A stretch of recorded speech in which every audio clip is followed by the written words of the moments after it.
Aujourd'hui, ces travaux pratiques au programme taillage de légumes.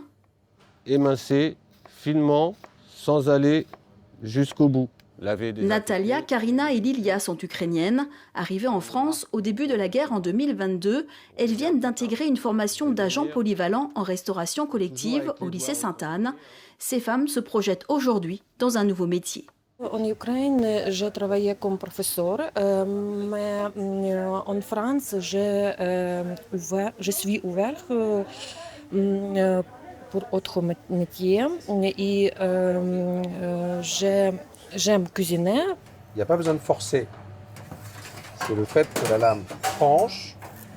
En Ukraine, j'ai travaillé comme assistante de pâtissière, les gâteaux, les biscuits. Je voudrais continuer à travailler comme agent de restauration et progresser dans ce métier.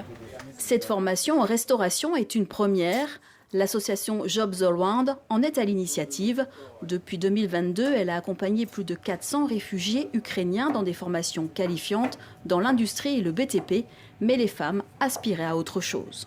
Là, ça leur permet de repartir sur un métier qualifié, où il peut y avoir des transferts de compétences, voire ça peut rester bien sûr dans leur domaine si c'était déjà dans ce domaine-là, mais au moins un transfert de compétences qui leur permet après de progresser aussi rapidement dans ce métier pour avoir une belle carrière en France. Progressivement, ils vont pouvoir commencer à faire des recettes, travailler des produits, dresser des entrées, dresser des desserts.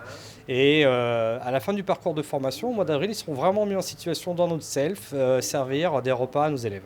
Insérim, une agence d'intérim par l'insertion, les suit dans leur parcours professionnel pour qu'elles décrochent un travail à l'issue de ces 3 mois de formation.